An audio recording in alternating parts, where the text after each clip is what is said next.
nova, vem da década de 90 para cá. E o que o empreendedor social ele busca, afinal de contas?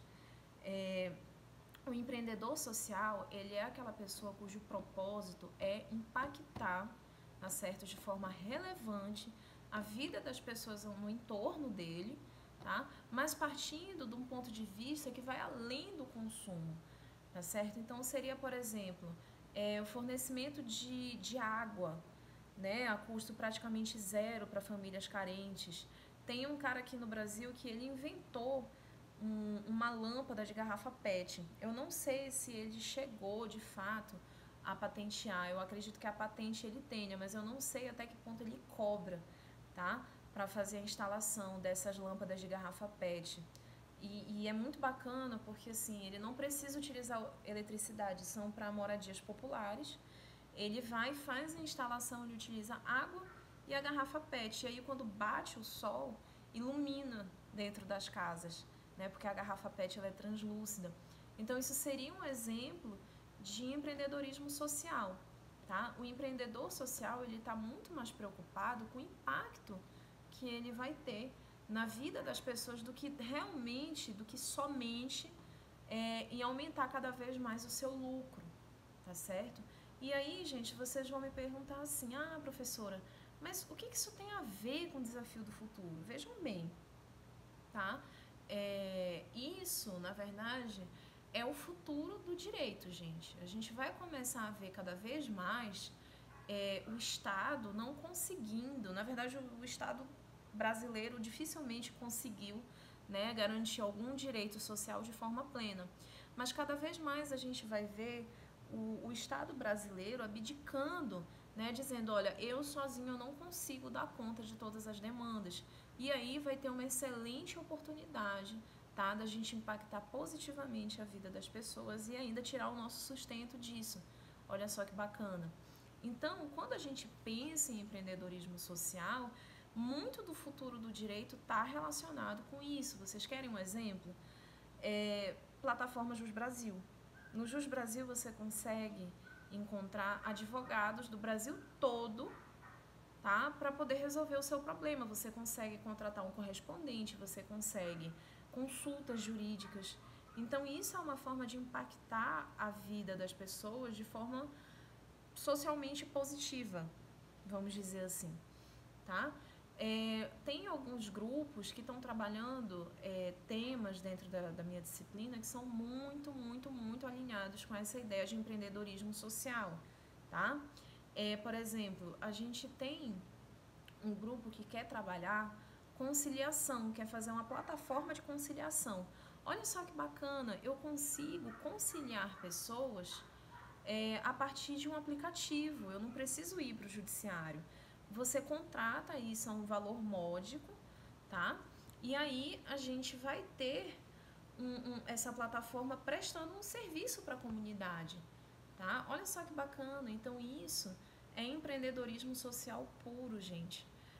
Tem um outro grupo que quer trabalhar com a educação de pessoas, enfim, ribeirinhas e outros grupos rurais, para que essas pessoas elas tenham conhecimento da lei e elas não sofram, enfim, multas ou processos de órgãos ambientais. Então, é muito bacana a gente pensar que, por exemplo, isso pode ser uma fundação, uma organização que vai concorrer a editais do governo, tá? Para fazer o gerenciamento desses recursos. E dentro do edital tem previsão para pagar funcionário, tem tudo isso. Você só tem que prestar contas depois. Então, percebam, isso é pouco explorado dentro do nosso país, mas é onde a gente mais precisa, tá? De apoio, tá? De incentivo. Por quê? Porque o Estado brasileiro, ele tem políticas que são muito deficitárias, muito, demais. Então, se a gente parar para pensar, o empreendedorismo social é um campo que ele ainda vai crescer muito nas próximas décadas. É uma tendência, na verdade, tá? Um outro exemplo, tem alguns grupos que querem trabalhar com utilizando a educação em direitos para as escolas públicas. E aí vocês vão pensar, tá, mas quem é que pagaria por isso? Gente, Tem diversas empresas que pagariam para ter o seu nome associado a ações de responsabilidade social. Isso é patrocínio, então em troca do seu nome associado a essa intervenção, você paga, você pode destinar algum recurso para apoiar o projeto, tá? Então isso é uma coisa super bacana. E aí vem uma outra diferenciação do empreendedorismo tradicional para o empreendedorismo social, que seria o seguinte: o empreendedor tradicional, ele está interessado em fornecer um produto ou um serviço e obter o lucro. A responsabilidade social dentro dessas empresas tradicionais é uma responsabilidade pontual. Então, por exemplo, no dia 8 de março a gente vai ter uma ação de conscientização da violência contra a mulher. Tá, tudo bem, eu estou tendo um impacto positivo na vida das pessoas, mas veja bem, o meu negócio principal não é esse. Então, essas ações de responsabilidade social são ações que são secundárias dentro das atividades da empresa, tá? Quando eu tenho um empreendedor social, ele foca toda a atividade dele de empreenda para a ação social, para aquilo que vai impactar socialmente, tá certo? Então, essa seria a principal diferença, tá? E muitas empresas, gente, elas querem melhorar a sua marca, como as pessoas veem a marca, tá? Então, empresas, por exemplo, como a Unilever, até a Vale, né, que enfim está com a imagem muito ruim por causa dos acidentes, muitas delas gostariam de ter seu nome associado a ações de responsabilidade social, tá? Então, isso seria um outro exemplo de como o empreendedor social poderia obter algum tipo de renda, tá? Um outro exemplo, que é o exemplo dos colegas que querem fazer uma plataforma para consulta jurídica. Veja que aí eu tenho dois interessados que podem se impactar positivamente com essa iniciativa. Tanto o advogado que já está cansado de dar consulta jurídica gratuita, e gente, isso pode ser cobrado sim, tá? O Estatuto da OAB autoriza todo mundo que faz consulta, veterinário, psicólogo, nutricionista, médico, cobra consulta. Por que o advogado não vai cobrar? Mas é uma cultura que aqui no Brasil a gente tem de não pagar, tá? E geralmente as pessoas que precisam de consulta, ou elas não consultam porque elas acham que elas vão ter que pagar caro, por isso, e às vezes nem é caro, tá?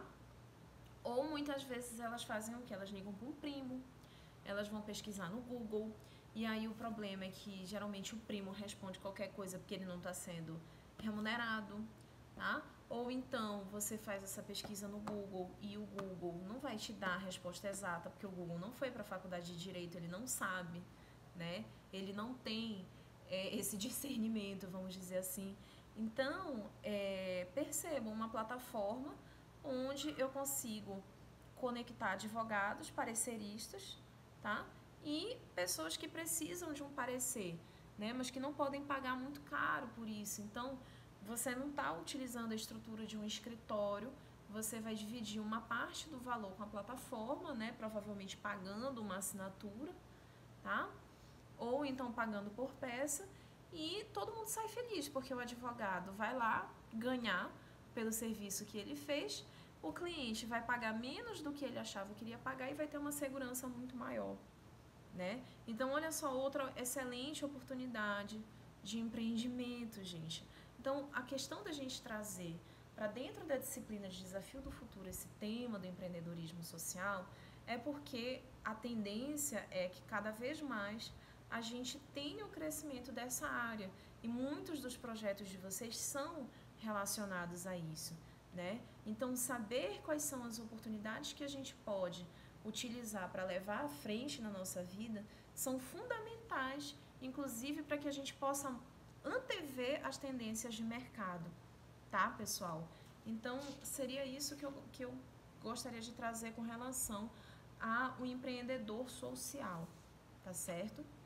Bem, já a segunda parte da nossa aula, a gente vai falar um pouco, né, ainda nesse tema do empreendedorismo, como que a gente pode fazer para identificar um problema. E aí vocês vão dizer assim, tá, professora, mas a gente já identificou um problema na sua aula. É um problema de pesquisa, mas veja bem, o problema de pesquisa é para pesquisa.